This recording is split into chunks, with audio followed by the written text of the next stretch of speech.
क्योंकि मध्य प्रदेश को लेकर भारतीय जनता पार्टी ने जिन बड़े नामों पर मोहर लगाई है वो काफी बड़े नाम है, क्योंकि उनमें 3 कैबिनेट मंत्री और 7 सांसद चुनावी मैदान में उतरे हैं। तो ऐसे में क्या कुछ आंकड़ा बनेगा? क्या यहां पर नौबत आई है भारतीय जनता पार्टी ने कि इन बड़े दिग्गज नेताओं को चुनावी मैदान में उतार दिया है? यहां पर राजनीतिक विश्लेषक मान रहे हैं कि अगर यहां पर कुछ बड़े नेता हार जाते हैं विधायकी चुनाव, तो फिर लोकसभा चुनाव 2024 पर इसका असर बेहद ही चुनौतीपूर्ण रहेगा और इसका कितना फायदा विपक्ष उठा पाएगा यह महत्वपूर्ण हो जाता है। तो आने वाले वक्त में अभी भी 150 उम्मीदवारों का ऐलान बाकी है भारतीय जनता पार्टी से, तो किन बड़े चेहरों को और भारतीय जनता पार्टी उतारेगी?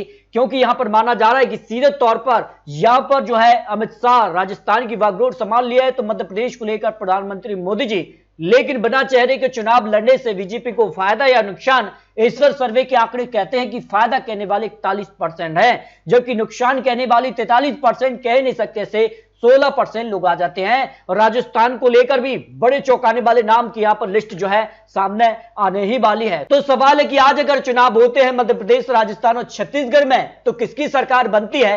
क्योंकि तीनों ही राज्यों को काफी महत्वपूर्ण माना जा रहा है। 2018 में तीनों ही राज्यों में कांग्रेस ने सरकार बनाई थी और ऐसे में तीनों ही राज्यों को लेकर अब बड़े दिग्गज नेता चुनावी मैदान में उतर गए हैं। यहां पर जेपी नड्डा हो, प्रधानमंत्री मोदी जी, अमित शाह, तीनों ही राज्यों की बागडोर संभाल चुके हैं। तो ऐसे में किसका फलरा भारी होगा? क्योंकि राजस्थान में हर 5 साल में सत्ता बदलती है, तो मध्य प्रदेश में 20 साल से लगभग भारतीय जनता पार्टी की सरकार है और छत्तीसगढ़ को लेकर 36 का आंकड़ा दिखाई दे रहा है। तो शुरुआत करते हैं, अगर बात किया तो मध्य प्रदेश के साथ, मध्य प्रदेश को लेकर जो सर्वे है pace media news 24 opinion poll के आंकड़ों के हिसाब से मध्य प्रदेश का ताजा सर्वे सबसे चौंकाने वाले आंकड़े यहां पर निकल के सामने आ रहे हैं। बात करते कि किस जाति का वोट किसको जा सकता है आज चुनाव होते हैं, तो भारतीय जनता पार्टी को यहां अगड़ी जाति यानी सामान्य वर्ग से 52.6% वोट शेयर जा सकता है, पिछड़ी जाति से 48.3%, अनुसूचित जाति और जनजाति से यहां 46.8%, मुस्लिम जाति से 13% लगभग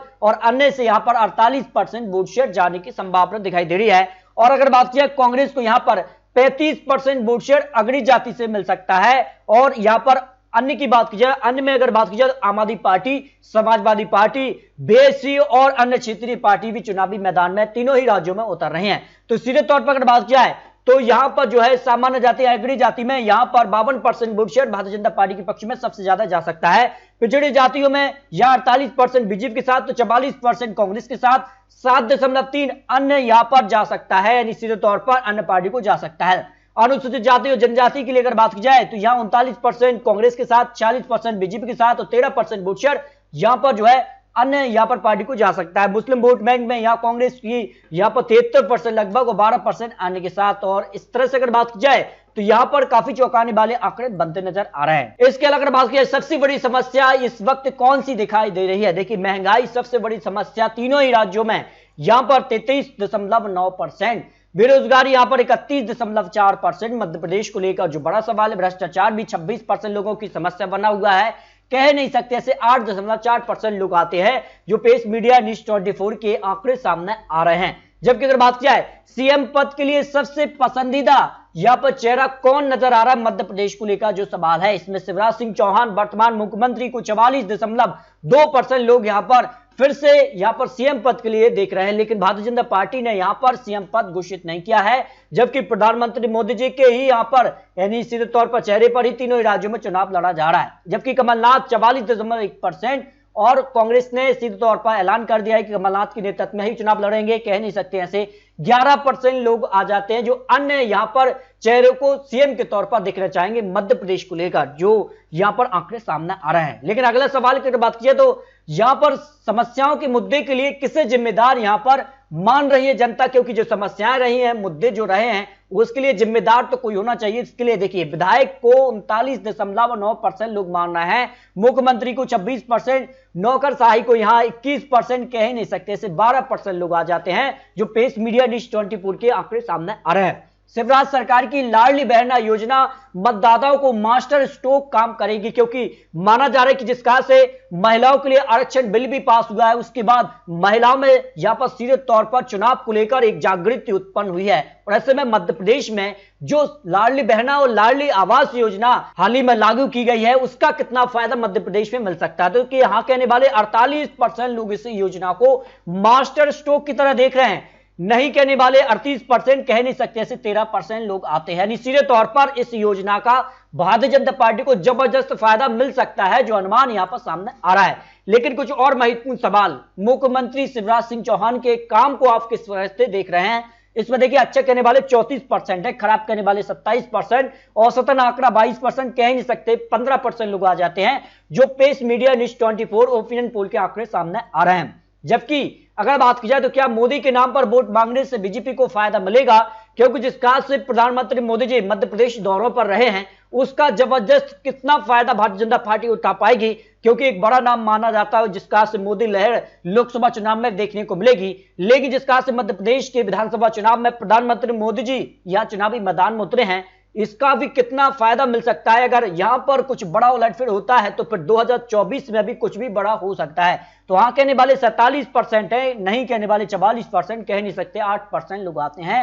यानी सीधे तौर पर प्रधानमंत्री मोदी जी का फायदा भारतीय जनता पार्टी को मिलेगा मध्य प्रदेश में। जबकि अगर बात की जाए तो राहुल गांधी की भारत जोड़ो यात्रा से मध्य प्रदेश में कांग्रेस को फायदा कितना होगा? क्योंकि कर्नाटक में राहुल ने भारत जोड़ो यात्रा इससे पहले की थी, उसका फायदा कर्नाटक में मिला है। तो हाँ कहने वाले 43% यहां भी कह रहे हैं कि हाँ इसका फायदा मिलेगा, क्योंकि हाल ही में एक और बड़ा ऐलान किया है कि एक और यहां पर भारत जोड़ो यात्रा राहुल गांधी शुरू करने जा रहे हैं। तो यहां पर 37% नहीं के तौर पर देख रहे हैं, कह नहीं सकते ऐसे 18% लोग आ जाते हैं। तो कौन किस ओर जा सकता है? महिला वोट बैंक की बात की जाए, क्योंकि महिलाओं के लिए लाडली बहना योजना, और जहां पर बात की जाए तो यहां पर महिला आवास योजना भी शुरू की, इसके अलावा अन्य योजनाएं महिलाओं के लिए मध्य प्रदेश में लागू की गई हैं। तो इसमें भारतीय जनता पार्टी को बीजेपी के लिए महिला वोट बैंक 47.2% जा सकता है, जबकि पुरुष यहां 47.5% जा सकते हैं। कांग्रेस के लिए 44.3% महिला और पुरुष यहां 46.6% जाने की संभावना दिखाई दे। लेकिन सीटों की बात की जाए तो फिर क्या आंकड़ा बन सकता है?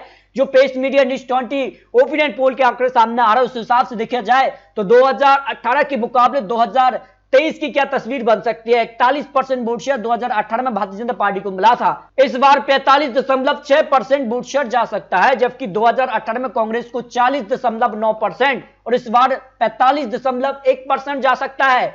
और अन्य के लिए 18% वोट शेयर मिला था, इस बार 9.3% जा सकता है।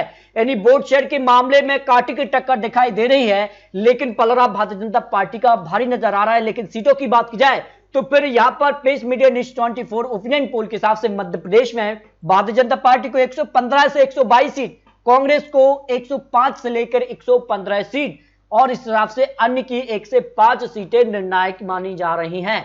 और जिस खास 2018 में भी अन्य के समर्थन के साथ कांग्रेस ने सरकार बनाई थी, इस बार अन्य की जो 5 सीटें अगर मिलती हैं तो फिर वो महत्वपूर्ण हो जाती हैं, वो किस तरफ जाती हैं, क्योंकि कांटे की टक्कर मध्य प्रदेश में इस वक्त दिखाई दे रही है।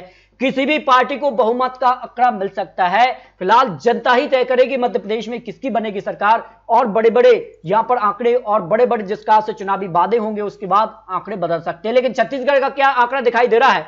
छत्तीसगढ़ में कौन जीत सकता है? क्योंकि छत्तीसगढ़ को लेकर अब अमित शाह यहां चुनावी मैदान में हैं और यहां पर बड़े बड़े चुनावी वादे और बड़े बड़े ऐलान, लेकिन टिकट बंटवारा बेहद ही चुनौतीपूर्ण कार्य कांग्रेस और यहां बीजेपी के सामने बना हुआ है। तो छत्तीसगढ़ को लेकर सबसे बड़ा मुद्दा क्या बना हुआ है? सबसे बड़ी समस्या क्या है? महंगाई यहां 38.6% लोगों की समस्या है, भ्रष्टाचार यहां 30%, बेरोजगारी 11%, बिजली पानी 10%, कह नहीं सकते ऐसे 9.2% लोग आ जाते हैं, जो छत्तीसगढ़ को लेकर pace media news 20 opinion poll के आंकड़े सामने आ रहे हैं।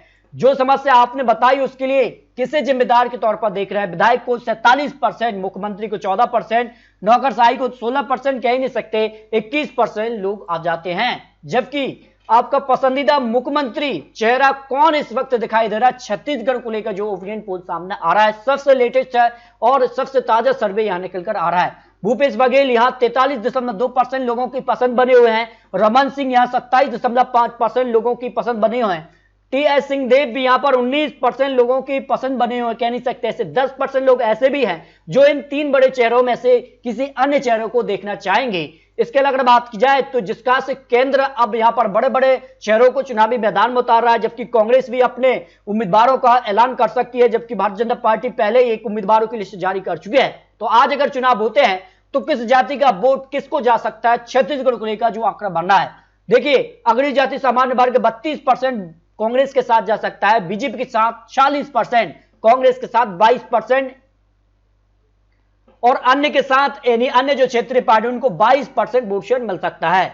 पिछड़ी जाति का वोट बैंक 45.5% कांग्रेस के साथ या 40.3% भारतीय जनता पार्टी को और अन्य पार्टी को 14% वोट शेयर जा सकता है। अनुसूचित जाति और जनजाति की अगर बात की जाए तो यहां के आंकड़े भी चौंकाने वाले बन रहे हैं। यहां 41% वोट शेयर जो है कांग्रेस को मिल सकता है अनुसूचित जाति का और 32% वोट शेयर बीजेपी को, 27% अन्य पार्टी को भी जा सकता है, क्योंकि जिसका से यहां पर अन्य पार्टी भी चुनावी मैदान में रही हैं। अनुसूचित जनजाति के लिए अगर बात की जाए 48.6% कांग्रेस के साथ, 42.3% बीजेपी के साथ और अन्य यानी 10% अन्य पार्टी को भी यहां पर वोट शेयर जा सकता है। इस हिसाब से अगर सीटों की बात की जाए तो काफी चौंकाने वाले आंकड़े बनेंगे।